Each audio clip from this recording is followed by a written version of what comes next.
అనేది రామకృష్ణ గారు వైసీపీ ఎందుకు ఈ పదే పదే ఈ ప్రస్తావన చేస్తోంది?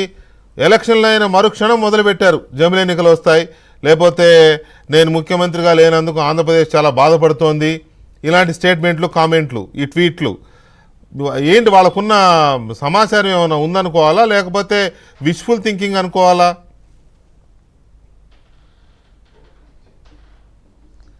నమస్తే వెంకటకృష్ణ గారు. నమస్తే అండి. మీకు చర్చలో పాల్గొన్నటువంటి మిత్రులందరికీ, అలాగే ఏబిఎన్ వీక్షకులకు కూడా నమస్కారం. ఇప్పుడు ఇక్కడ మనం 3 రకాలుగా చూడాల్సినటువంటి అవసరం ఉంది. అసలు 1 నేషన్ 1 ఎలక్షన్, ఇది ఇప్పుడు ఈరోజు ఇక్కడికి వచ్చినటువంటి దేశవ్యాప్తంగా వస్తున్నటువంటి చర్చ, దాన్ని చేయాలనేటువంటిది ఎన్డీఏకి సంబంధించినటువంటి లేదా భారతీయ జనతా పార్టీ నాయకత్వంలో ఉన్నటువంటి ఎన్డీఏకి సంబంధించినటువంటి చర్చ జరుగుతూ ఉంది. అది సాధ్యాలు, దానిలో ఉన్నటువంటి లోపాలు, దాని అంతా కూడా చర్చకు వస్తాయి, భవిష్యత్తులో వస్తాయి, ఇప్పుడు కూడా చర్చించవచ్చు. అది అయితే మీరు మొదలుగా చూస్తే వెంకటకృష్ణ గారు రాష్ట్రంలో ఇప్పుడోనే చంద్రబాబు నాయుడు గారి నాయకత్వంలో ఉన్నప్పుడు కూడా చంద్రబాబు నాయుడు గారు ముఖ్యమంత్రి అయిన ప్రతిసారి చెప్పేటువంటి మాట ఏమంటే, ఎన్నికలు ప్రతిరోజు జరిగేటువంటి పరిస్థితి, ఎప్పుడు ఎన్నికల వాతావరణం రాష్ట్రంలో ఉండకూడదు, దానివల్ల ఇతర కార్యక్రమాలు, ప్రత్యేకించి అభివృద్ధి సంక్షేమ కార్యక్రమాలు, పరిపాలనా వ్యవస్థ ఇబ్బందులు పడేటువంటి అవకాశం ఉంటుంది, కాబట్టి ఎన్నికలన్నీ కూడా త్వరితగతిన పూర్తయ్యి ఒక 6 నెలల్లోనే అయ్యి మిగతా 4.5 సంవత్సరాలు ఉండాలి అనేటువంటిది మేము అనుకోవడం జరిగింది. సరే, మా వరకు ఉన్నటువంటి రాష్ట్ర పరిధి కాబట్టి స్థానిక సంస్థలో లేదా సొసైటీలో సాగునీటి సంఘాలు ఆ మాటకొస్తే రాజకీయ పార్టీలు అవసరాన్ని అవకాశాన్ని బట్టుకు మాట్లాడుతూ ఉంటారు. 2004లో ముందస్తు ఎన్నికలకు వెళ్ళలేదా? అప్పుడున్న సింపతి చేసుకోవడానికి ఊరికే ఎన్నికలు ఎందుకు అనుకోలేదు కదా. అంటే మేము అనేది ఏంటంటే, అది ఎందుకు మేము దాన్ని స్వాగతిస్తాము అనేటువంటి దానికి చెప్పేది, ఫెడరల్ దాన్ని గౌరవిస్తానే ఎప్పుడూ కూడా పూర్తి సమయం రాజకీయాలకే కాకుండా ప్రజాస్వామ్యానికి సంబంధించినటువంటి పరిపాలనకు సంబంధించిన వాటి మీద దృష్టి కేంద్రీకరించే అవకాశం కలగాలనేది ప్రధానమైనటువంటి విధానాల్లో ఒకటి. కాబట్టి సరే, సాధ్యాలు రద్దు అయితే మధ్యలో ఏంటి, వీటికి ఏం చేస్తారు, ఏం చేయబోతా ఉన్నారు అనేది తర్వాత మాట్లాడదాం. 2, ఇప్పుడు మీరు అన్నట్టుగా జమిలీ ఎన్నికలు వెంటనే ఇప్పుడు వచ్చేటువంటి అవకాశం ఉందా అనేది మనం చూస్తే, చట్టపరంగా కూడా చూసినట్లయితే 5 సంవత్సరాల కోసం జరిగినటువంటి ఎన్నికలు, 5 సంవత్సరాలు ఇప్పుడు ఎన్నికైనటువంటి ప్రభుత్వాలు 5 సంవత్సరాలు ఉంటాయి అనేది ఖచ్చితంగా రాజ్యాంగం ప్రకారం ఉండవలసినటువంటి అవసరం. మీకు రాజ్యాంగ సవరణ చేస్తే దాని తర్వాత ఎగ్జిక్యూషన్ ఇంప్లిమెంటేషన్ అవుతుంది. మీరు గతంలో కూడా చూస్తే ఈ దీనికి సమాచార హక్కు కమిషనర్లకు సంబంధించి పదవీ కాలాన్ని తగ్గిస్తున్నప్పుడు సుప్రీంకోర్టు చాలా స్పష్టంగా జడ్జిమెంట్ ఇవ్వడం జరిగింది.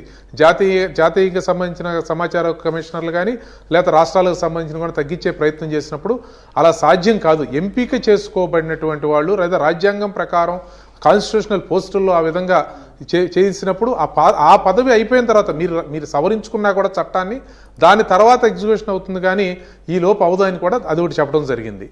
ఇక్కడికి వచ్చేటప్పటికి వైఎస్ఆర్ పార్టీ, జగన్మోహన్ రెడ్డి గారు ఎందుకు మాట్లాడుతూ ఉన్నారు అనేటువంటిది ఈరోజు చూస్తే, రాష్ట్రంలో వైఎస్ఆర్ కాంగ్రెస్ పార్టీ ప్రజాస్వామ్యయుతంగా పరిపాలించేటప్పుడు పనిచేయలేదు, బాధ్యతాయుతంగా వ్యవహరించలేదు, ఈనాడు ప్రతిపక్ష పార్టీగా ఉన్న సమయంలో కూడా వ్యవహరించటం లేదనేది స్పష్టం అవుతా ఉంది. ఇంతవరకు నాకు తెలిసినంత వరకు రాజకీయాల్లో అవకాశం వచ్చి ప్రజాప్రతినిధులుగా అమ్ముకే అవకాశం వచ్చి చట్టసభలకు వెళ్ళేటువంటి అవకాశం వచ్చిన వాళ్ళు ఎవరో కూడా మేము చట్టసభలకు వెళ్ళాం అని మారాన్ చేసి మాకు ఇది ఇస్తేనే, మాకు ఇంత మాట్లాడే సమయం ఇస్తేనే అనేటువంటిది ఎక్కడా కూడా ఉండటం అనేది నేను చూడలేదు. అసలు చట్టసభలే కాదు, మేమంతా అధికార ప్రతినిధులుగా ఉన్నాం, మీరు చర్చలకు పిలుస్తూ ఉన్నారు, డిబేట్స్కి పిలుస్తారు, మాకు ఇంత సమయం ఇస్తేనే, మాకు లేతే మేము ఇంతసేపు మాట్లాడితేనే వస్తాం అనేది ఎవరు ఏ నాయకుడు కూడా అలా నాకు తెలిసి మాట్లాడే వాళ్ళు ఉండరు సార్. అది పరిస్థితి అవకాశాన్ని బట్టి ఇక్కడ కూర్చున్న వాళ్ళు 2 నిమిషాలు మా ఎక్కువ మాట్లాడే అవకాశం వస్తుంది, సందర్భాలను బట్టి మాకు మీ డిబేట్ లో 10 నిమిషాలు ఇవ్వాలి అని మీరు, మాకు 7 నిమిషాలు ఇవ్వాలని వినోద్ రెడ్డి గారు, ఇట్లా మీరు నాకు టైమ్స్ పెడితే అది ఎలా సాధ్యం కాదు కదా. అట్లా అంతే కదా సార్, ఎలా సాధ్యం? ఇప్పుడు మాట్లాడే అవకాశాన్ని బట్టి, పరిస్థితిని బట్టి, ఆ సబ్జెక్ట్ని బట్టి కొంత సమయం ఒకరికి ఇస్తూ ఉంటాం. ఇప్పుడు ఒకప్పుడు వైసీపీ ప్రతినిధులు పాల్గొన్నప్పుడు కూడా వస్తుంది సార్, ఏమంటే మేము ముగ్గురు కూడా, అంటే ఇప్పుడు ఈ రోజు ఎన్డీఏ పక్షాలకు ఉన్నాం కాబట్టి ఒకప్పుడు వైసీపీ ప్రతినిధులు ఉంటే వాళ్ళకి ఎక్కువ సమయం ఇచ్చిన సందర్భాలు ఉంటాయి, డిబేట్స్ లో పాల్గొన్న చెప్పగలుగుతాం మీకు, ఎందుకంటే మా ముగ్గురికి సమాధానం చెప్పేసి ప్రశ్నలు లేవనెత్తి ప్రభుత్వం దగ్గర నుంచి ఆ సంతృప్తికరమైన సమాధానం రాకపోతే లేకపోతే చెప్పించలేకపోతే ఇవ్వటానికి మీకు కనుక శాసనసభాపతితో లేదా సభ మీకు సహకరించకపోతే ప్రజలు గమనించేటువంటి అవకాశం ఉంది. మనం ప్రజలు నమ్ముకుని రాజకీయాలు చేస్తా ఉన్నాం తప్పించి ఏదో ఇది కాదు కదండి. ప్రజాస్వామ్యతంగా నువ్వు ఎంపిక అయినటువంటిది అటువంటి అదే నేను అంటున్నది కూడా అదే. అసెంబ్లీకి రావడానికే ఇష్టపడని ఆయన అసెంబ్లీకి రాకుండా ఎక్కడెక్కడో తిరుగుతూ ప్రెస్ మీట్లు వారానికి ఒక ప్రెస్ మీట్ పెట్టి పబ్బం గడుపుకుంటున్న ఆయన, లేదా విజయసాయి రెడ్డి ఆయన పార్టీ నాయకుడు, వీళ్ళు వచ్చేస్తేనే ఎలా చెప్తున్నారు అనేది ఒక పాయింట్. అయితే అసలు బీజేపీ ఏమనుకుంటుంది?